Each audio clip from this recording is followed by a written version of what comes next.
प्रणाम मित्रों। परम पूज्य गुरुदेव व परम वंदनीय माता जी की शुष्क उपस्थिति में आइए स्वाध्याय आरंभ करते हैं। मेरे साथ एक स्वर पर बोलेंगे। ओम भूर्भुवः स्वः तत्सवितुर्वरेण्यं भर्गो देवस्य धीमहि धियो यो नः प्रचोदयात्। आज का विषय है ईश्वर के यहाँ देर है अंधेर नहीं।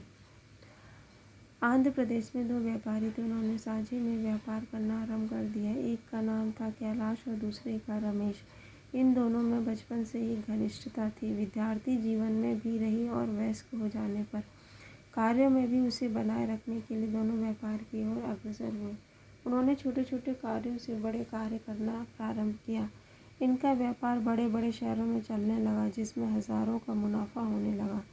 एक बार इतना लाभ हुआ कि 40-40 हज़ार रुपये के चेक कैश कराने के को मुंबई जाना था। रमेश ने कैलाश से कहा, चलो भाई, अब की बार बम्बई चलें, वहीं से चेक कैश करा के अन्य आवश्यक वस्तुएं खरीद लाएंगे। कैलाश का पिता तैयार हो गया। उसने दोनों को शुभ मुहूर्त में विदा किया। 80,000 की धनराशि देखकर रमेश के मुंह में पानी भर आया। उसके हृदय में कुत्सित विचार भर गए। वह मन में सोचने लगा कि अच्छा हो कैलाश को मारकर पूरी रकम का मालिक बन जाऊं। इतने बड़े शहर में कोई ये बात कानो कान नहीं जान सकेगा। फिर मेरे समान कौन धनी हो सकता है। यह विचार आते ही वह उसे मारने के उपाय सोचने लगा। बम्बई में पहुंचकर रमेश ने दुकान पर जाकर 2 पान लगवाए। एक शुद्ध और एक विष मिश्रित। कार किराए की थी ही रमेश ने स्वयं अच्छा पान खाया तथा कैलाश को विष का पान खिलाया। पान खाते ही उसकी जीभ में ऐंठने लगी और बदन शिथिल पड़ने लगा। बेचारा बहुत घबराया, पर घबराने से होता क्या है। रमेश ने 500 रुपये कार वाले को देकर उसकी लाश समुद्र में फेंकवा दी और 80,000 रुपये का चेक कैश करा के घर वापस आया। अपने पिता को कुछ बातें बता दी और तो कल्पित शोक प्रकट किया।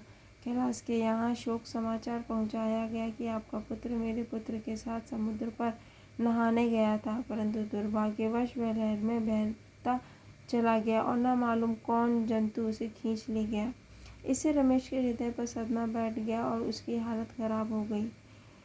आपके पास मैं उसका भाग 4,000 रुपये भी भेज रहा हूँ, जिसके कारण ये लोग मुंबई गए थे तथा साथ में संवेदना सहानुभूति प्रकट भी की।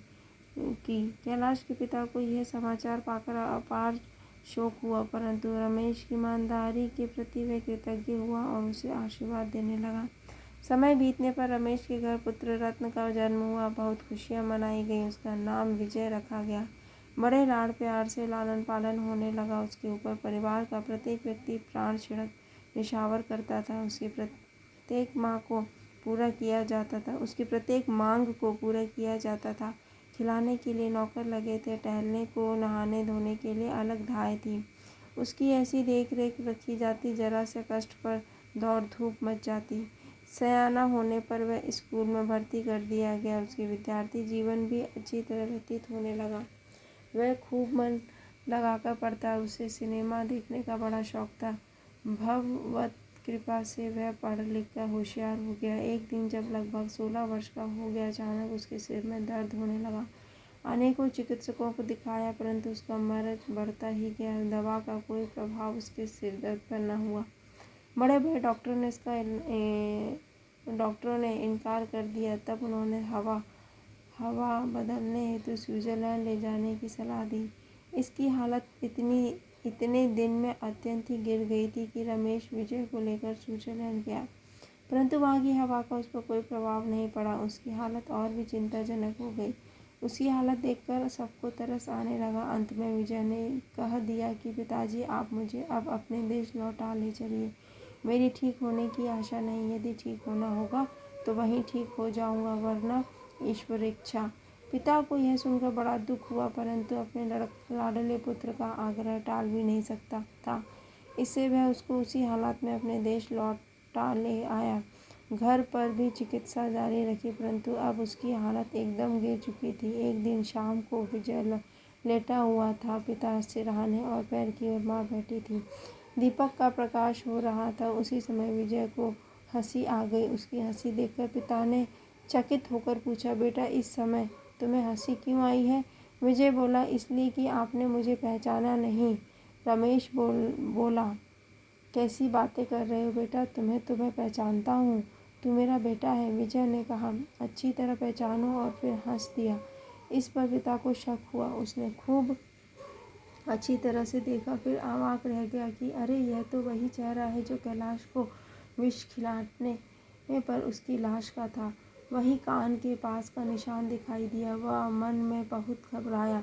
तभी विजय ने कहना शुरू किया, देखो तुमने मेरे साथ विश्वासघात किया था। मैं वही कैलाश हूँ जिसके 40,000 रुपये में से 4,000 रुपये मेरे पिता को दिए थे और शेष हजम कर गए। उन्हीं रुपयों को लेने के लिए मैंने तुम्हारे यहाँ जन्म लिया था। पालन पोषण तथा बीमारी आदि में आपने जितना खर्च किया वह सब मेरा कर्ज अदा हो गया। केवल 500 रुपये शेष रहे। अब मेरे मरने पर दाह संस्कार में लगा देना। अब आपको मुझे बेटा कहना शोभा नहीं देता। बस अब मैं जाता हूँ। इतना कहकर विजय शांत हो गया, अर्थात चिर नींद में सो गया। रमेश पर उस घटना का काफ़ी प्रभाव पड़ा। उसने पुत्र शोक को धैर्यपूर्वक सहा और क्रियाक्रम करके इस संसार से पूर्ण रूप से मोह तोड़ लिया। विरभक्त भाव में स्थिर हो गया। उसने जगत की निस्सारता को जान लिया। वह अब प्रभु चिंतन में अपना जीवन व्यतीत करने लगा। उसके हृदय में यह बात भली भांति घर कर गई कि ईश्वर के यहाँ देर है लेकिन अंधेर नहीं। मनुष्य जैसा कर्म करता है वैसा ही फल पाता है। गोस्वामी तुलसीदास जी ने भी रामचरितमानस में इसका स्पष्टीकरण बहुत ही सुंदर ढंग से किया है। कर्म प्रधान विश्व करी राखा, जो जस करई तो तस फल चाखा। धन्यवाद मित्रों। ओम देहु शांति, अंतरिक्ष गम शांति, पृथ्वी शांति, रापः शांति, रोषधयः शांति, वनस्पतयः शांतिर्विश्वे देवाः शांतिर्ब्रह्म शांति, सर्वगम शांति। शांतिरेव शांतिः सामा शांतिरेधि। ओम शांति शांति शांति, सर्वारिष्टसु शांतिर्भवतु।